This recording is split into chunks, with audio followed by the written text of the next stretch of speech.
일본 사회의 실체에 세계가 발칵 뒤집혔습니다. 나는 일본인도 한국인도 아니었습니다. 환영받지 못한 존재. 그런데 그날 돌멩이가 날아왔습니다. 조선학교 앞에서 멈춰 섰습니다. 아이들이 돌을 피해서 교문을 들어가고 있었습니다. 그 순간 깨달았습니다. 저는 평생 그들이 존재하지 않는 척하며 살아왔다는 것을요. 그날 저는 그들의 진짜 이름을 들었습니다. 그날에 있었던 일을 지금부터 이야기해 보겠습니다. 안녕하세요. 저는 도쿄대 언어학과 박사과정 연구원 32세 이시카와 리사입니다. 일본에서 태어나고 일본어로만 살아왔습니다. 그런데 2024년 4월 12일 처음으로 제가 살던 일본이 아니었습니다. 그날 아침 연구자료 수집을 위해 조선학교를 찾았습니다. 소수민족 언어 교육에 대한 박사 논문을 준비하던 저에게 조선학교는 흥미로운 연구 대상이었습니다. 하지만 학교 앞에 도착한 순간 저는 전혀 예상하지 못한 광경을 목격했습니다. 교문 앞에 약 20명의 시위대가 서 있었습니다. 그들은 확성기를 들고 외치고 있었습니다. 북괴 간첩들 나가라. 일본 땅에서 테러리스트를 양성하는 곳을 폐쇄하라. 아이들을 세뇌시키는 반일 교육 중단하라. 저는 처음에 이것이 일시적인 사건인 줄 알았습니다. 하지만 곧 이것이 매일 반복되는 일상이라는 것을 깨달았습니다. 그때 학생들이 나타났습니다.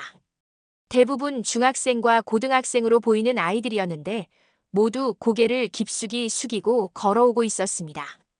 그런데 더욱 충격적인 것은 일부 학생들의 모습이었습니다. 몇몇 아이들은 조선학교 교복이 아닌 일반 일본 학교 교복을 입고 있었습니다. 손에는 비닐봉지에 담긴 다른 옷가지를 들고 있었고요. 저는 한 학생에게 다가갔습니다. 실례합니다. 혹시 여기 학생이신가요? 네. 왜 다른 교복을 입고 계신가요? 전철에서. 조선학교 교복을 입고 다니면 위험해요. 돌을 던지거나 욕을 하는 사람들이 있어요. 그 순간 시위대 중 한 명이 저희 대화를 눈치채고 다가왔습니다. 야, 뭐 하는 거야? 이런 곳에 일본인이 왜 와? 저는 연구를 위해. 연구? 이런 반일 세력을 연구한다고? 당신도 좌익이야? 다른 시위자들도 하나둘 모여들기 시작했습니다. 저는 급작스러운 상황에 당황했습니다. 일본 사람이 왜 조선 간첩들 편을 들어? 매국노야. 저는 단순히 교육 연구를. 닥쳐. 이런 곳에 오는 일본인은 모두 배신자다. 그때였습니다. 갑자기 퍽 소리와 함께 무언가가 제 어깨를 스쳤습니다. 돌이었습니다. 시위대 중 누군가가 던진 돌이 교문에 부딪히고 튕겨서 제게 날아온 것이었습니다. 선생님, 위험해요. 빨리 피하세요. 그 학생이 저를 끌고 학교 안으로 피했습니다. 하지만 시위는 계속되었습니다. 교실 안에서 창문을 통해 밖을 내려다봤습니다. 경찰 몇 명이 서 있었지만 그들은 단순히 지켜보기만 할 뿐이었습니다. 적극적으로 시위를 제지하지도 학생들을 보호하지도 않았습니다. 상황 특이사항 없음. 평화적 시위 진행 중. 평화적. 저는 방금 돌에 맞을 뻔했는데 말입니다. 더욱 가슴 아픈 것은 지나가는 일반 시민들의 반응이었습니다. 대부분의 사람들은 마치 아무 일도 일어나지 않는 것처럼 지나갔습니다. 몇몇은 호기심 어린 눈으로 잠깐 바라보다가 이내 발걸음을 재촉했습니다. 그 순간 한 할머니가 지나가다 시위대에게 말했습니다. 요즘 애들이 학교도 제대로 못 가게 하네. 불쌍하게. 할머니, 이런 곳은 학교가 아니에요. 반일 세력 양성소라고요. 그래도 애들인데. 하지만 할머니도 이내 자리를 떴습니다. 교실 안에서 아이들을 보니 몇몇은 떨고 있었습니다. 특히 저학년 아이들은 무서워서 울고 있었습니다. 선생님, 왜 우리를 미워해요? 우리가 뭘 잘못했어요? 지은아, 괜찮다. 우리는 잘못한 게 없어. 박 선생님이 저에게 말했습니다. 매일 이래요. 특히 4월 신학기 때가 제일 심해요. 새로 입학하는 아이들을 겁주려고 하는 것 같아요. 경찰은 왜 막지 않나요? 표현의 자유라고 하더라고요. 물리적 폭력만 안 쓰면 된다고. 다시 창밖을 내다봤습니다. 시위대는 더욱 격렬해졌습니다. 조선학교 폐쇄, 조선학교 폐쇄. 그들이 흔드는 플래카드에는 이런 문구들이 적혀 있었습니다. 북한 간첩 양성소 OUT. 반일 교육 중단하라. 일본을 사랑하지 않으면 나가라. 저는 그때 처음으로 깨달았습니다. 이것이 바로 2024년 일본의 현실이라는 것을. 그리고 저 역시 이 사회의 일원으로서 이런 일들이 벌어지는 것을 모른 척 해왔다는 것을요. 더욱 충격적인 것은 제 자신의 반응이었습니다. 저는 무의식 중에 이렇게 생각하고 있었습니다. 혹시 정말 여기가 문제가 있는 곳인 건 아닐까? 저 사람들이 시위를 하는 데는 그럴 만한 이유가 있는 건 아닐까? 그 순간 저는 제가 얼마나 편견에 물들어 있었는지 깨달았습니다. 점심시간이 되자 시위는 더욱 격렬해졌습니다. 학생들이 밖으로 나올 시간이기 때문이었습니다. 나오지 마라. 일본 땅을 더럽히지 마. 몇몇 학생들이 점심을 사러 나가려고 했지만 시위대의 위협에 다시 들어와야 했습니다. 선생님, 저희는 그냥 밥 먹으러 나가는 건데 경찰에 신고하면 안 되나요? 해봤어요. 하지만 합법적 시위라고 하더라고요. 학교 부지 안으로만 들어오지 않으면 괜찮다고. 그때 더욱 충격적인 일이 벌어졌습니다. 급식 배달 트럭이 오자 시위대가 길을 막았습니다. 반일 세력에게 밥을 주지 마라. 저는 그냥 일하는 사람입니다. 비켜주세요. 당신도 반일 세력에 협력하는 거야. 배달 기사는 결국 급식을 제대로 배달하지 못하고 돌아갔습니다. 그날 아이들은 점심을 굶어야 했습니다. 배고파요. 미안하다, 지은아. 선생님이 뭔가 해결해 볼게. 저는 더 이상 참을 수 없어서 밖으로 나갔습니다. 잠깐만요. 아이들이 밥도 못 먹게 하는 게 맞나요? 당신 누구야? 여기 관계자야? 저는 그냥 시민입니다. 하지만 아이들이 굶는 건 아니잖아요. 이런 곳은 학교가 아니야. 반일 교육하는 곳이라고. 그래도 아이들인데요. 조선 간첩들 편드는 거야. 상황이 점점 험악해졌습니다. 시위대가 저를 둘러싸기 시작했습니다. 일본 사람이 왜 조선족들 편을 들어? 매국노다. 그때 갑자기 누군가 제 팔을 잡아 끌었습니다. 선생님, 위험해요. 빨리 피하세요. 민수가 저를 학교 안으로 끌고 들어왔습니다. 고마워요. 이름이 뭐예요? 민수예요. 아니, 일본 이름은 다나카 미노루인데 본명이 민수군이에요. 네. 하지만 밖에서는 다나카라고 불러야 해요. 안 그러면. 그 아이의 말이 끝나기도 전에 밖에서 더욱 큰 소리가 들렸습니다. 탕, 탕, 탕. 돌들이 교실 창문에 부딪히고 있었습니다. 나오지 마라. 일본에서 나가라. 아이들은 더욱 겁에 질렸습니다.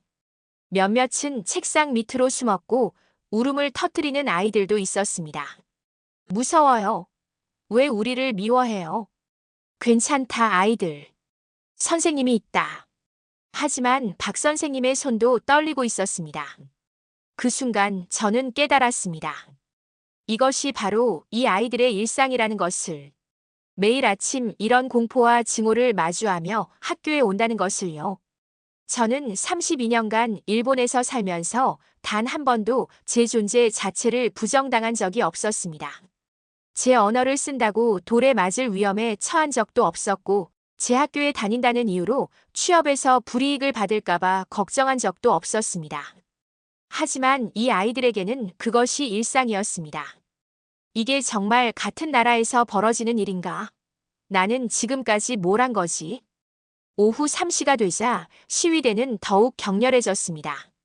학교 시간이기 때문이었습니다. 아이들은 집에 가고 싶어 했지만 밖으로 나가기를 무서워했습니다. 선생님, 오늘도 늦게 가야겠어요. 저 사람들이 집까지 따라올 수도 있어요. 집까지 따라온다고요? 가끔 그래요. 아이들이 어디 사는지 확인하려고. 저는 더 이상 견딜 수 없었습니다. 제가 같이 나가겠습니다. 위험해요. 당신도 표적이 될 수 있어요. 괜찮습니다. 이 아이들을 혼자 보낼 수는 없어요. 결국 저는 몇몇 학생들과 함께 학교를 나섰습니다. 시위대는 여전히 그 자리에 있었습니다. 야, 조선 간첩들이 나온다. 이 아이들은 그냥 집에 가는 겁니다. 닥쳐. 일본인이 왜 조선족들 편을 들어? 그때 예상치 못한 일이 벌어졌습니다. 한 시위자가 저에게 침을 뱉었습니다. 매국노, 일본에서 나가. 저는 충격을 받았습니다. 하지만 더 충격적인 것은 아이들의 반응이었습니다. 아이들은 놀라지 않았습니다. 마치 익숙한 일인 것처럼 담담했습니다. 선생님, 괜찮으세요? 휴지 있어요. 너희들은 이런 일에 익숙한 거야? 매일 있는 일이에요. 처음엔 무서웠는데 이제는. 그 아이가 말을 끝내지 못했습니다. 하지만 저는 알 수 있었습니다. 이 아이들이 얼마나 많은 것을 참고 견뎌왔는지를요. 지하철역까지 가는 길에 저는 아이들에게 물었습니다. 매일 이런 일이 있어도 학교에 다니는 이유가 뭐예요? 여기가 우리가 우리 자신일 수 있는 유일한 곳이에요. 집에서도 일본어로 말해야 하는 경우가 많아요. 부모님들도 직장에서 눈치를 보시거든요. 하지만 학교에서는 우리 이름으로 불려요. 우리 언어로 공부하고 우리 역사를 배워요. 그래서 포기할 수 없어요. 아무리 힘들어도. 지하철역에서 아이들과 헤어질 때 민수가 저에게 말했습니다. 선생님, 오늘 고마웠어요. 하지만 내일은 오지 마세요. 왜요? 선생님까지 다칠 필요는 없어요. 우리는 익숙해요. 그 말이 제 가슴을 찢었습니다. 이 아이들이 익숙하다고 말할 수밖에 없는 현실이. 집으로 돌아오는 길에 저는 계속 생각했습니다. 나는 32년간 무엇을 했을까? 저 아이들이 매일 저런 일을 당하고 있는 동안 나는 무엇을 했을까? 그날 밤 저는 잠을 이룰 수 없었습니다. 민수의 마지막 말이 계속 귓가에 맴돌았습니다. 우리는 익숙해요. 아무도 그런 일에 익숙해져서는 안 되는데. 특히 아이들은. 그날 밤부터 저는 조선학교에 대해 본격적으로 조사하기 시작했습니다. 그리고 점점 더 충격적인 사실들을 알게 되었습니다. 이것은 단순한 교육 문제가 아니었습니다. 이것은 한 사회가 특정 집단의 존재 자체를 부정하는 구조적 차별이었습니다. 그리고 저 역시 그 차별에 동조했던 사람 중 하나였습니다. 모르는 척했던 것도 공범이었다는 걸 깨달았습니다. 그날 저는 처음으로 일본이 두려워졌다고 말씀드렸습니다. 하지만 정확히는 제가 살던 일본의 진짜 모습을 본 것이 두려웠던 것입니다. 그리고 그 두려움은 곧 분노로, 분노는 다시 결단으로 바뀌었습니다. 더 이상 모른 척할 수는 없었습니다. 이틀 후 저는 문부과학성을 찾았습니다. 조선학교의 정확한 법적 지위를 알아보기 위해서였습니다. 조선학교가 왜 그런 차별을 받는지 정부의 공식적인 입장이 궁금했습니다. 담당 공무원은 매우 공식적인 톤으로 설명했습니다. 조선학교는 학교교육법상 정규학교가 아닌 각종학교로 분류됩니다. 각종학교라는 것은 무엇을 의미하나요? 말하자면 음악학원이나 요리학원과 같은 분류입니다. 음악학원과 같은 분류라고요? 네. 따라서 고등학교 무상화 지원 대상이 아니며 각종 교육 지원에서도 제외됩니다. 저는 이해할 수 없었습니다. 하지만 그곳에서도 수학, 과학, 역사를 가르치고 일반 학교와 동일한 교육과정을 운영하지 않나요? 그렇습니다만 북한과의 관계, 교육 내용의 적정성 등을 고려하여 교육 내용의 적정성이라고 하시면 이는 정치적으로 민감한 사안이라 공무원은 더 이상 구체적인 답변을 피했습니다. 문부과학성에서 나온 후 저는 다시 조선학교를 찾았습니다. 이번에는 시위대가 없는 토요일 오후였습니다. 리사 선생님, 다시 오셨네요. 문부과학성에서 들은 이야기를 확인해보고 싶어서요. 박 선생님은 저를 교무실로 안내했습니다.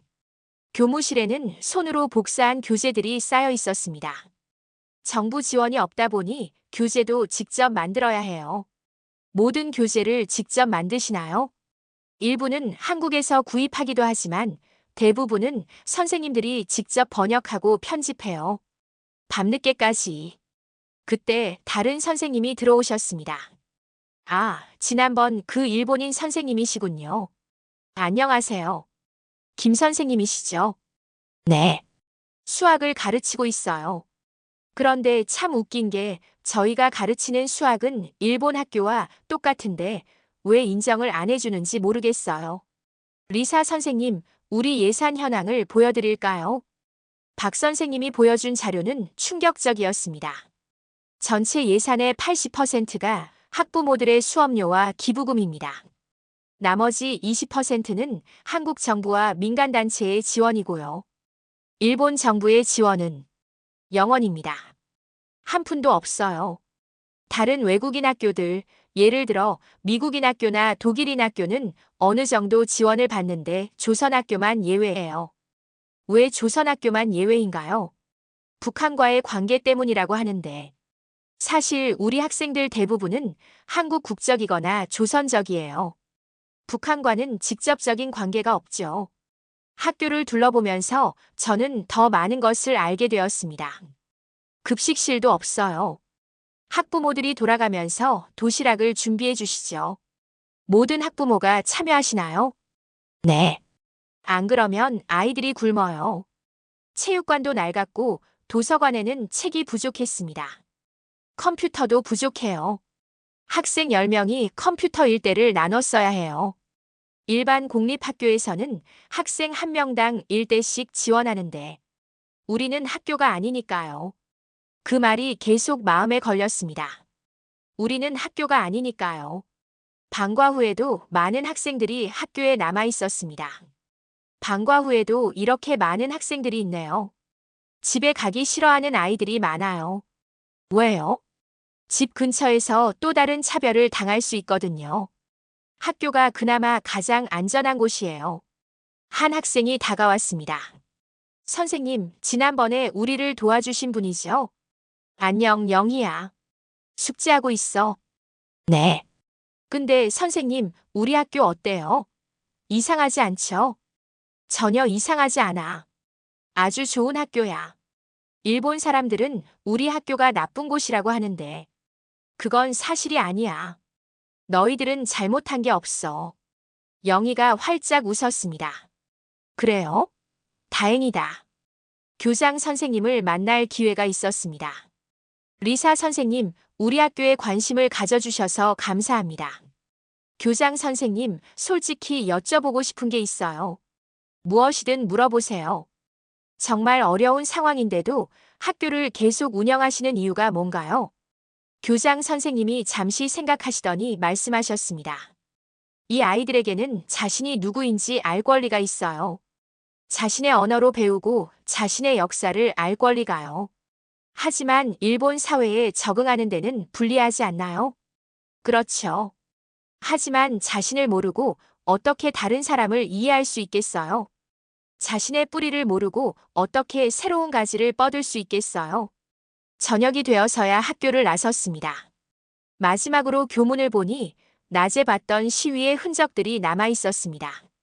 바닥에는 찢어진 전단지와 돌멩이들이 흩어져 있었습니다. 그날 저는 깨달았습니다. 조선학교가 없는 학교라고 불리는 이유를.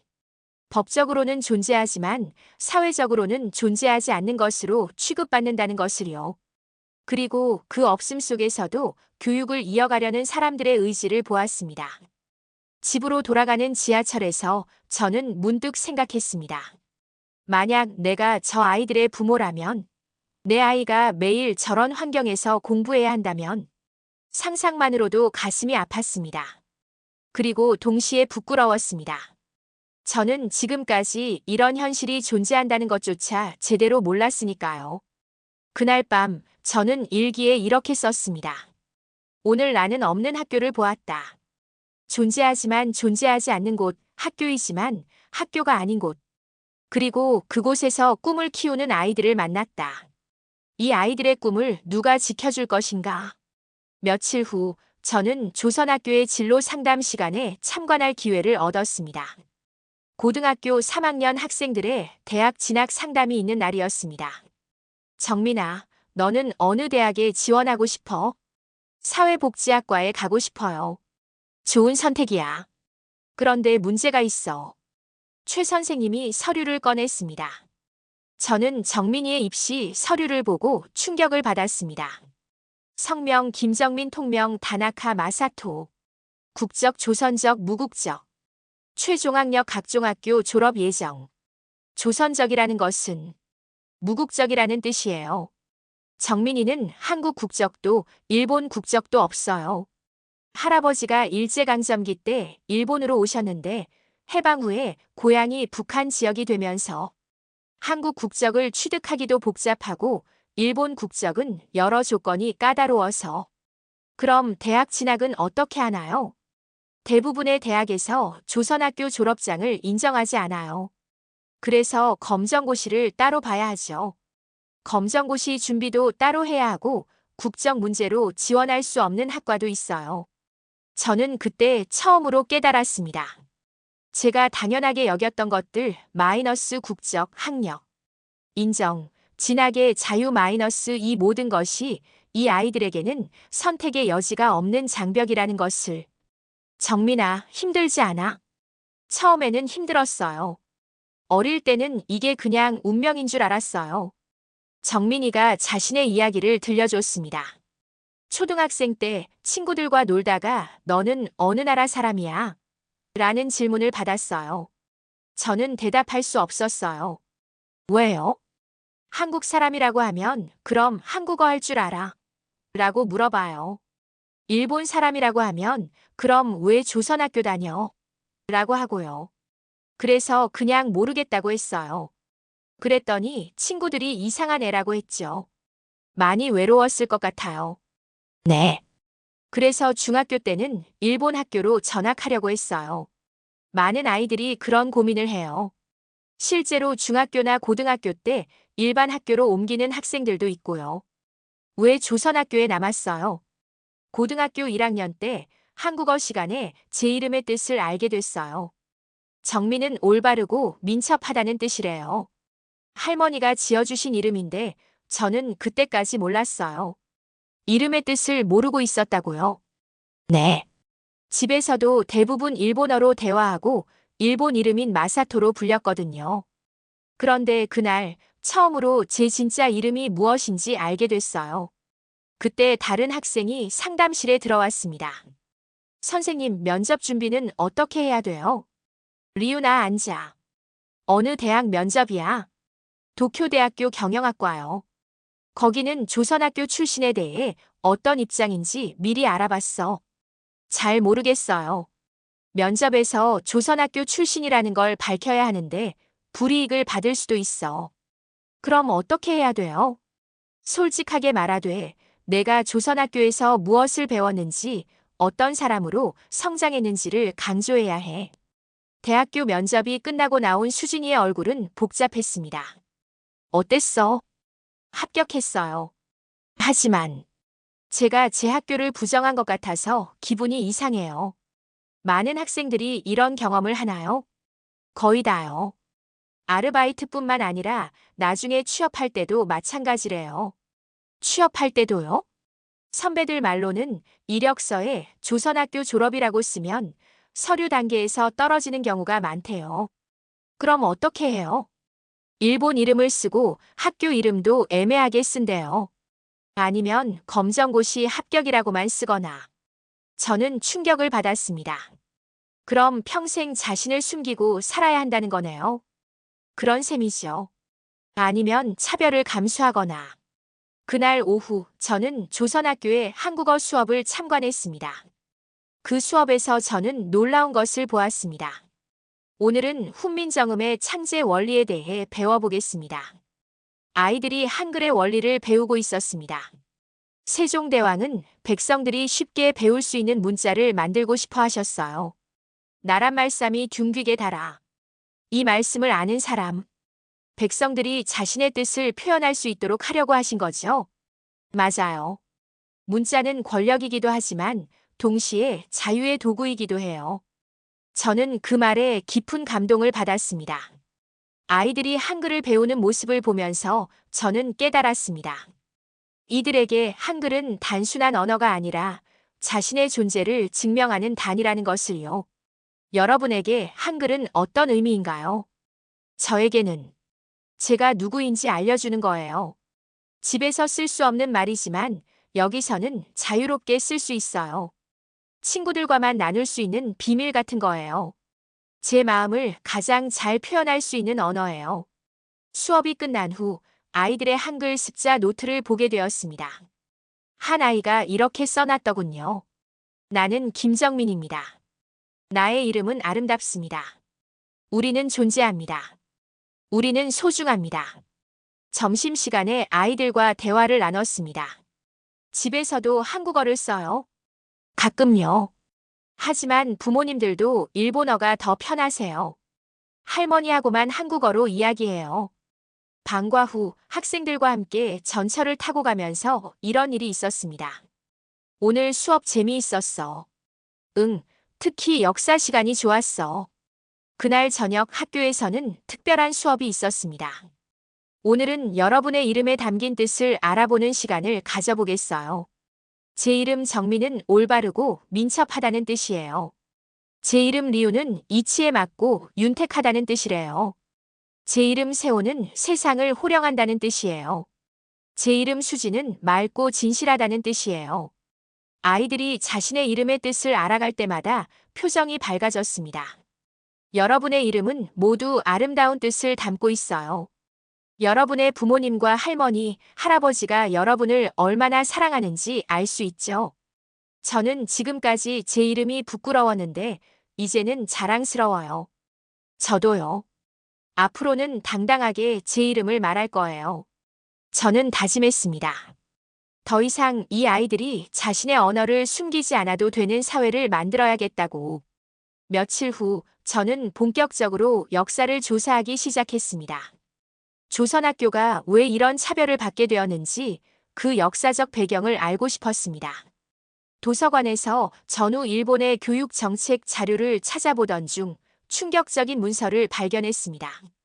조선인 학교 폐쇄 명령 1948년 조선어 사용 금지에 관한 건 1949년. 정말 이런 일이 있었나? 더 자세히 조사해보니 해방 후에도 제1조선인들의 민족교육을 체계적으로 탄압했던 증거들이 나왔습니다. 특히 1948년 한신교육투쟁에 대한 기록을 보고 경악했습니다. 조선인 학교 폐쇄 명령에 반대하는 시위에서 16세 소년 김태일이 경찰의 발포로 사망. 16세 소년이 교육받을 권리를 위해 싸우다가 충격을 받은 저는 바로 조선학교로 갔습니다. 리사 선생님, 무슨 일이세요? 안색이 안 좋아 보이는데. 선생님, 1948년 한신교육투쟁에 대해 아세요? 아, 그것을 알게 되셨군요. 왜 이런 역사를 일본 사람들은 모르는 걸까요? 모르는 게 아니라 모르려고 하는 거죠. 그날 방과 후 김할머니가 아이들에게 역사 이야기를 해주셨습니다. 여러분이 지금 당당하게 한글을 배우고 조선 이름으로 불리는 것. 이것은 많은 사람들의 희생으로 이루어진 거예요. 어떤 희생이요? 여러분 또래의 아이들이 교육받을 권리를 위해 싸웠어요. 때로는 목숨을 걸고. 정말요? 1948년 4월 24일 김태일이라는 16세 소년이 조선인 학교를 지키려다가 경찰의 총에 맞아 돌아가셨어요. 교실이 조용해졌습니다. 저희와 같은 나이였네요. 그 아이의 마지막 말이 우리도 배우고 싶다였대요. 할머니, 그럼 저희가 지금 공부할 수 있는 건 그 아이들의 희생 덕분이야. 그러니까 더욱 소중히 여기고 포기하지 마라. 네, 할머니. 절대 포기하지 않을게요. 집으로 돌아가는 길에 저는 계속 생각했습니다. 정말 일본 사람들이 몰랐을까? 정말 모든 것이 무지에서 비롯된 것일까? 아니었습니다. 대부분 알고 있었지만 모른 척했던 것입니다. 그리고 저 역시 그 중 한 사람이었습니다. 그날 밤 저는 더 많은 자료를 찾아봤습니다. 1959년 제1조선인 북송사업, 1965년 한일기본조약, 1991년 조선학교 각종학교 인가. 모든 것이 정치적 판단에 의해 결정되었고 그 과정에서 아이들의 교육받을 권리는 철저히 무시되었습니다. 그날 밤 저는 김순자 할머니의 일기장에 적힌 마지막 문장을 계속 되새겼습니다. 우리 이름 잊지 마라. 그리고 할머니의 마지막 말. 방관도 공범이에요. 저는 더 이상 방관자가 될 수 없었습니다. 이 아이들의 이름을, 이 아이들의 역사를, 이 아이들의 꿈을 지키는 일에 함께해야겠다고 다짐했습니다. 몇 주 후 예상치 못한 일이 벌어졌습니다. 제가 조선학교에서 활동하는 모습이 SNS에 올라가면서 온라인상에서 비난이 쏟아지기 시작했습니다. 일본인이 왜 조선족들 편을 들어? 매국여다 반일 교육 도와주는 거 아니야? 대학에서 뭐 가르치는 거냐? 저는 처음에는 무시하려고 했습니다. 하지만 상황은 점점 심각해졌습니다. 어느 날 지도 교수님이 저를 불렀습니다. 리사, 최근 내 활동이 문제가 되고 있어. 조선학교 관련 활동 말이야. 대학에 항해 전화가 계속 오고 있어. 연구 활동인데요. 연구라고 하지만 외부에서는 정치적 활동으로 보고 있어. 교육 문제를 정치적으로 봐야 하나요? 리사, 이해해라. 대학도 입장이 있어. 며칠 후 제 연구실 문 앞에 이상한 경고문이 붙어 있었습니다. 반일 활동 중단하라. 일본에서 나가라. 그래도 저는 조선학교를 계속 찾았습니다. 하지만 학교 앞 상황은 더욱 악화되었습니다. 시위대의 규모가 커졌고 그들의 구호도 더욱 격렬해졌습니다. 반일 교육 중단, 조선학교 폐쇄. 그리고 그들 중 일부는 저를 알아봤습니다. 야, 저기 매국녀다. 일본인이 조선족들 도와주는 배신자. 저는 서둘러 학교 안으로 피했습니다. 리사 선생님, 요즘 위험해요. 오지 마세요. 괜찮아요. 포기할 수 없어요. 그날 밤 놀라운 일이 벌어졌습니다. 제가 집에 돌아가고 난 후 학생들이 근처 공원에 모였다는 연락을 받았습니다. 리사 선생님, 아이들이 공원에서 한글 공부를 하고 있어요. 지금요? 밤에? 네. 정민이가 주도해서. 저는 급히 공원으로 달려갔습니다. 공원에는 정민, 리윤, 세호, 수진이를 비롯해 10여 명의 학생들이 모여 있었습니다. 그들은 가로등 불빛 아래에서 한글 교재를 펼쳐놓고 공부하고 있었습니다. 얘들아, 여기서 뭐 하는 거야? 선생님, 와주셨네요. 선생님이 학교에 못 오시면 저희가 여기서 공부하기로 했어요. 선생님이 가르쳐 주신 한글 잊으면 안 되잖아요. 그리고 김순자 할머니가 말씀하신 것처럼 목숨 걸고라도 배워야 해요. 저는 감동과 동시에 걱정이 되었습니다. 하지만 위험해. 누가 신고하면. 괜찮아요. 우리끼리 조용히 할게요. 그때 김 선생님과 이 선생님도 나타났습니다. 아이들이 이렇게 나오는데 선생님들이 빠질 수 없죠. 비공식 한글 교실 개강입니다. 장소는 계속 바꿔가면서 할게요. 들키지 않게. 2월 중순 조선학교 졸업을 2달 앞둔 시점이었습니다. 저는 결국 대학교와의 갈등에도 불구하고 아이들 곁을 지키기로 결정했습니다. 그날 저는 아이들에게 특별한 제안을 했습니다. 졸업하기 전에 특별한 과제를 하나 주고 싶어. 어떤 과제요? 각자 자신의 이름을 한글로 써보는 거야. 그리고 그 이름에 담긴 의미도 찾아보고. 저희가 한글로 이름을 써본 적이 없는 것 같은데. 맞아요. 항상 일본어나 영어로만 썼어요. 어려울 것 같아요. 어려워도 괜찮아. 천천히 해보자. 아이들이 각자 자신의 이름을 한글로 쓰기 시작했습니다. 김, 정, 민. 정민이가 처음으로 자신의 이름을 한글로 썼습니다. 선생님, 이게 맞나요? 완벽해, 정민아. 처음 써봤어요. 이게 이게 진짜 제 이름이에요. 그래, 김정민. 이게 너의 진짜 이름이야. 박리훈. 와, 신기해요. 이세호. 이게 제 이름이구나. 최수진. 예뻐요. 그 다음은 각자 이름의 뜻을 찾아보는 시간이었습니다. 정민이의 정민은 올바르고 민첩하다는 뜻이에요. 할머니가 지어주신 이름인데 이런 의미가 있었구나. 리훈이의 리훈은 이치에 맞고 윤택하다는 뜻이고요. 우와, 정말 좋은 뜻이네요. 세호는 세상을 호령한다. 수진이는 맑고 진실하다는 뜻이에요. 세상을 호령한다. 멋있다. 제 이름이 이렇게 아름다운 뜻이 있는 줄 몰랐어요. 아이들의 표정이 밝아졌습니다. 처음으로 자신의 진짜 이름과 그 의미를 제대로 알게 된 것입니다. 선생님, 저는 지금까지 제 이름이 부끄러웠어요. 왜? 일본 사람들이 발음하기 어려워하고 이상하다고 하니까. 이제는 어때? 자랑스러워요. 정말 자랑스러워요. 저도요. 앞으로는 당당하게 박리훈이라고 소개할 거예요. 이세호라는 이름 정말 마음에 들어요. 최수진. 이제 이 이름이 가장 좋아요. 그때 다른 학년 학생들도 교실에 들어왔습니다. 소문을 듣고 다른 학년 학생들도 참여하고 싶다고 했습니다. 저도 제 이름 써보고 싶어요. 저도요. 형들이 하는 거 보니까 부러워요. 그날 오후 전교생이 모여서 각자의 이름을 한글로 쓰는 시간을 가졌습니다. 교실에 아름다운 한글 이름들이 하나씩 만들어졌습니다. 모든 학생들의 한글 이름을 교실 벽에 붙였습니다. 그 순간 교실이 완전히 달라 보였습니다. 와, 우리 이름들이 이렇게 예쁘구나. 한글로 쓰니까 더 예뻐 보여요. 우리 교실이 아니라 우리들의 공간 같아요. 30년 교사 생활하면서 이렇게 아름다운 교실은 처음 봐요. 아이들이 자신의 이름을 이렇게 자랑스러워하는 모습도 처음이고요. 이게 진짜 교육이죠. 안녕하세요. 제 이름은 김정민입니다. 교실이 조용해졌습니다.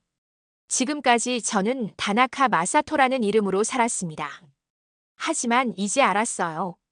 제 진짜 이름은 김정민이라는 것을. 정민은 올바르고 민첩하다는 뜻입니다. 할머니가 저에게 주신 첫 번째 선물이었어요. 앞으로 저는 당당하게 김정민으로 살아갈 것입니다. 학생들이 박수를 쳤습니다. 안녕하세요. 제 이름은 박리훈입니다. 지금까지 제 이름이 어렵다고 생각했어요. 하지만 이제 알았어요. 이 이름이 얼마나 아름다운지. 리훈은 이치에 맞고 윤택하다는 뜻이에요. 저는 이 이름처럼 살고 싶어요. 제 이름은 이세호입니다. 세상을 호령한다는 뜻이에요. 멋있죠? 제 이름은 최수진입니다. 맑고 진실하다는 뜻이에요. 이 이름이 가장 좋아요. 제 이름은 김영수입니다. 영원히 빼어나다는 뜻이에요. 제 이름은 박민아입니다. 아름답게 낮추다는 뜻이에요. 선생님들도 눈물을 글썽였습니다. 30년간 교사를 했지만 아이들이 자신의 이름을 이렇게 자랑스러워하는 건 처음 봐요. 이게 진짜 교육이에요. 아이들이 자신을 사랑하게 만드는 것. 리사 선생님 덕분이에요. 아니에요. 저는 그냥 아이들이 자신을 찾을 수 있도록 조금 도왔을 뿐이에요. 진짜 주인공은 이 아이들이에요. 포기하지 않은 이 아이들이. 선생님, 저희는 선생님을 절대 잊지 않을 거예요. 선생님이 저희에게 가장 소중한 선물을 주셨어요. 저희 이름을요. 저희 자존심을요. 드디어 졸업식 날이 왔습니다. 이 날을 위해 저와 아이들, 그리고 선생님들은 특별한 준비를 했습니다.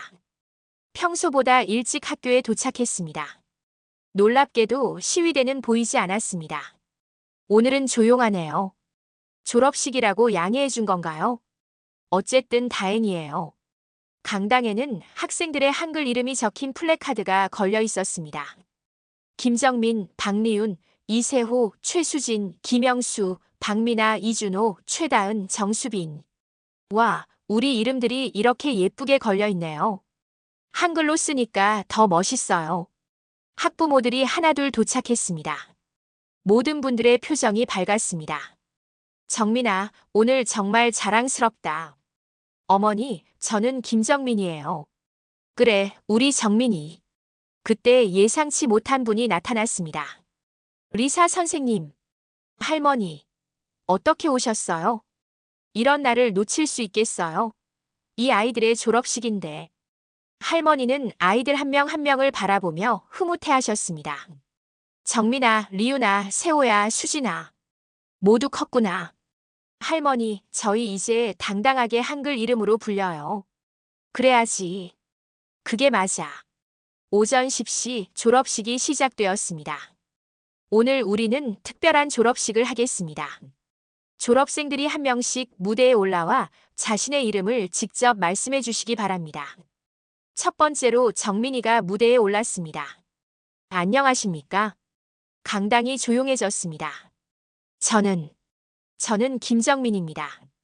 지금까지 다나카 마사토라는 이름으로 살았지만 오늘부터는 당당하게 김정민으로 살아가겠습니다. 김정민이라는 이름을 부끄러워하지 않겠습니다. 강당에 박수가 터져 나왔습니다. 잘했어, 정민아. 저는 박리훈입니다. 이 이름이 가장 좋습니다. 저는 이세호입니다. 세상을 호령하는 사람이 되겠습니다. 저는 최수진입니다. 맑고 진실하게 살겠습니다. 저는 김영수입니다. 영원히 빼어난 사람이 되겠습니다. 저는 박민아입니다. 아름답게 낮추며 살겠습니다. 한 명씩 자신의 이름을 말할 때마다 강당의 분위기가 더욱 감동적이 되었습니다. 아이들이 이렇게 당당할 수가. 우리가 숨기라고 했던 게 잘못이었어요. 이게 진짜 교육이에요. 모든 학생들의 발표가 끝나고 김순자 할머니가 특별 축사를 하셨습니다. 아이들아, 할머니는 70년을 기다렸어. 우리 아이들이 당당하게 자신의 이름을 말하는 이날을. 1948년 김태일이라는 16살 아이가 꿈꿨던 것이 바로 이거였어. 자신의 이름으로 불리고 자신의 언어로 배우고 자신의 꿈을 펼치는 것. 그 아이의 꿈이 오늘 너희들을 통해 이루어졌구나. 정민아, 리우나, 세호야, 수진아. 모든 아이들아. 너희들은 우리의 희망이야. 우리의 자랑이야. 강당 전체가 숙연해졌습니다. 그때 사회자가 저를 소개했습니다. 다음은 이 모든 과정을 함께 해주신 이시카와 리사 선생님의 말씀을 듣겠습니다. 저는 떨리는 마음으로 무대에 올랐습니다. 안녕하십니까? 이시카와 리사입니다. 저는 일본인입니다. 그리고 32년간 여러분의 존재를 모른 척하며 살았습니다. 하지만 작년 이 아이들을 만나면서 깨달았습니다. 제가 얼마나 많은 것을 놓치고 살았는지를. 김정민, 박리훈, 이세호, 최수진. 여러분의 이름은 모두 아름답습니다. 그리고 여러분이 존재한다는 것 자체가 이 사회를 더 풍요롭게 만듭니다. 저는 오늘 여러분 덕분에 진짜 일본인이 되었습니다. 선생님이 진짜 일본인이 되었다고요? 네. 다름을 인정하고 서로를 존중하는 일본인이요. 졸업식의 마지막 순서였습니다. 이제 모든 졸업생들이 함께 무대에 올라와 주세요. 18명의 졸업생들이 무대에 올랐습니다. 여러분이 각자의 이름을 한 번 더 말씀해 주세요. 하지만 이번에는 모두 함께. 김정민, 박리훈, 이세호, 최수진. 강당 전체가 하나가 되어 아이들의 이름을 불렀습니다. 김영수, 박민아, 이준호, 최다은, 정수빈. 그 순간 70년간 숨겨졌던 이름들이 당당하게 세상에 외쳐졌습니다. 강당에 있는 모든 사람들이 눈물을 흘리고 있었습니다. 학생들, 학부모들, 선생님들, 그리고 저까지. 저는 김정민입니다. 이제 정말로 김정민입니다. 저는 박리훈이에요. 당당한 박리훈이에요. 저는 이세호예요. 자랑스러운 이세호예요. 저는 최수진이에요. 아름다운 최수진이에요. 졸업식이 끝나고 단체 사진을 찍었습니다. 사진 속 아이들의 표정은 그 어느 때보다 밝고 자신 있었습니다. 이제 각자 이름을 외쳐보세요. 김정민, 박리훈, 이세호, 최수진, 김영수, 박민아, 이준호, 최다은, 정수빈. 졸업식 후 뒤풀이 자리에서 정민이가 저에게 편지를 건넸습니다. 선생님, 이거 읽어주세요. 리사 선생님께 저는 김정민입니다. 선생님이 저에게 가장 소중한 선물을 주셨어요. 바로 제 이름이에요. 지금까지 숨기고 싶었던 이름이 이제는 가장 자랑스러운 이름이 되었어요. 앞으로 어떤 어려움이 있어도 저는 당당하게 김정민으로 살아갈 거예요. 선생님도 당당한 일본인으로 살아가세요. 우리가 함께 만든 이 기적을 잊지 마세요. 김정민 올림. 편지를 읽고 난 후 저는 말할 수 없이 감동했습니다. 정민아, 고마워. 아니에요. 제가 더 고마워요. 해가 저물어가는 학교 앞에서 저는 혼자 서 있었습니다. 그때 저는 깨달았습니다. 저는 이 아이들에게 한글을 가르친 것이 아니라는 것을. 저는 그저 이 아이들이 자신의 진짜 모습을 찾을 수 있도록 도왔을 뿐이라는 것을. 그리고 정작 가장 많은 것을 배운 것은 바로 저 자신이었다는 것을. 안녕하세요. 저는 사회복지학과 1학년 김정민입니다. 오늘 발표할 주제는 제1조선인 아동의 교육권입니다. 저는 조선학교 출신입니다. 그리고 그것을 부끄러워하지 않습니다. 처음에는 놀라던 일본인 대학생들도 정민이의 발표를 진지하게 들었습니다. 정민군, 용기 있는 발표였어요. 저도 그런 학교가 있는 줄 몰랐어요.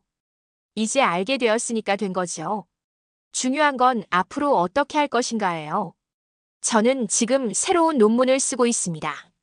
제목은 언어와 정체성 제1조선인 아동의 이름 찾기 프로젝트입니다. 그날 우리는 이름을 불렀습니다. 그리고 우리는 존재하기 시작했습니다. 매주 토요일 저는 여전히 조선학교에서 한글 교실을 운영하고 있습니다.